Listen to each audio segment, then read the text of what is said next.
Steel. It's the backbone of our infrastructure, our economy and global trade. And now it's at the center of a major shift in US trade policy. Starting March 12, 2025, all steel imports to the US will be hit with a 25% tariff under Section 232 of the Trade Expansion Act of 1962.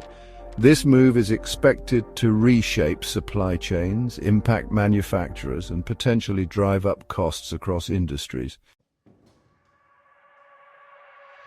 But what does it really mean for businesses and consumers? Today, we're cutting through the noise to give you a clear, comprehensive breakdown of these new steel tariffs. So, why is this happening? Section 232 allows the US government to restrict imports if they are deemed a threat to national security. The reasoning: the US steel industry has shrunk significantly over the years due to foreign competition, particularly from China, Russia, and even traditional allies like Canada and the EU. With steel essential for military equipment, critical infrastructure, and energy production, the government argues that over-reliance on imports weakens the country's industrial base. This is not the first time we've seen such a move. Back in 2018, President Trump imposed Section 232 tariffs on steel and aluminum, sparking global trade disputes. Some countries negotiated exemptions, while others retaliated with their own tariffs on US goods. Now, in 2025, the policy is expanding, covering not just raw steel but also derivative products.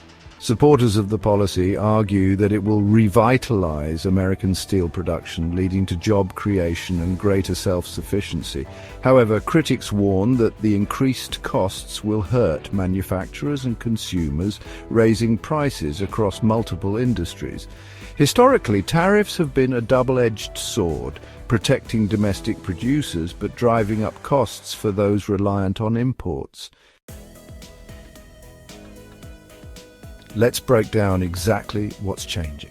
A flat 25% tariff applies to all steel imports, regardless of country of origin. No exemptions for allies, no exclusions.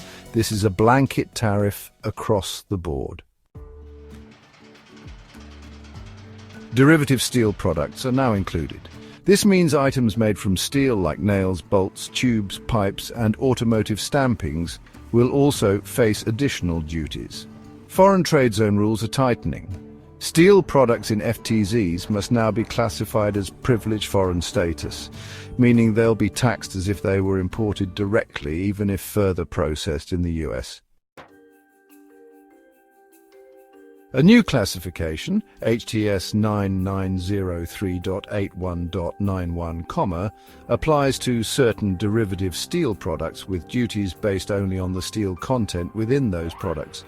Products made from US melted and poured steel but processed abroad will be duty-free under HTS 9903.81.92. Quotas and exclusions will expire on March 11, 2025, removing previous relief measures that helped importers avoid some tariffs. Who's going to feel this the most? The construction, automotive, aerospace, and energy sectors are among the hardest hit. Construction builders and developers rely heavily on imported rebar, beams, and structural components. With tariffs, costs could rise, leading to higher home prices and infrastructure project overruns. The cost of an average home could increase by several $1,000s due to higher steel prices. Automotive. Many car parts, from frames to exhaust systems, contain foreign steel. With margins already thin, automakers may pass costs on to consumers, making cars more expensive. Some estimates suggest an increase of $200 to $500 per vehicle. Energy pipelines and drilling equipment require high-strength steel, often sourced internationally. Tariffs could increase production costs for oil and gas companies, possibly driving up energy prices. If oil and gas companies face higher costs, consumers could see price hikes in fuel and utilities. Manufacturing. From appliances to heavy machinery, manufacturers using imported steel must either absorb costs, find domestic alternatives, or pass expenses to consumers. Industries such as home appliance manufacturing, which heavily relies on imported steel, may face reduced profit margins and potential layoffs. Internationally, this move is already sparking tensions. The European Union, Japan, South Korea and Mexico have criticized the policy, calling it protectionist and warning of retaliatory tariffs. The EU, for example, has signaled possible tariffs on American exports like bourbon, motorcycles and agricultural products. China, the world's largest steel producer, is expected to challenge the move at the World Trade Organization, arguing that the tariffs violate global trade rules. Historically, when the US has imposed such tariffs, other countries have responded with countermeasures, targeting American agriculture, tech, and consumer goods. Some analysts warn that this could escalate into a new trade war, disrupting global supply chains and adding inflationary pressure. If major US trading partners retaliate, American exporters could face reduced demand and higher costs. We've seen this before. In 2002, President George W. Bush imposed steel tariffs of up to 30%. The result? Steel jobs increased slightly, but manufacturers using steel lost an estimated 200,000 jobs due to higher costs. Global trade tensions soared and the WTO ruled the tariffs illegal. The Bush administration lifted the tariffs after just 21 months to avoid broader economic fallout. Will history repeat itself?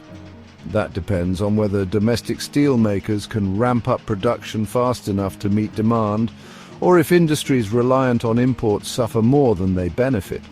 If past trends hold, consumers could see price increases across everyday goods from canned foods to appliances. So what can businesses do? Here are some key strategies. 1. Explore alternative suppliers. Some companies may shift sourcing to domestic producers or countries not significantly impacted. 2. Leverage trade programs. Duty drawback programs and free trade zones could help reduce costs for businesses that qualify. 3. Pass costs on to consumers. Companies will need to decide whether to absorb the tariffs or increase prices. The new steel tariffs under Section 232 mark one of the most significant shifts in US trade policy in recent years. Whether you see them as a necessary move to protect national security or a costly mistake, one thing is clear: these changes will ripple across multiple industries and global markets. I will continue to track updates and provide the latest insights on how these policies evolve. If you found this video helpful, be sure to like, subscribe, and drop a comment below. Let us know your thoughts on these new tariffs. Also, check the description for links to official government sources and further reading. Thanks for watching, and we'll see you next time on US Trade and Tariff Watch.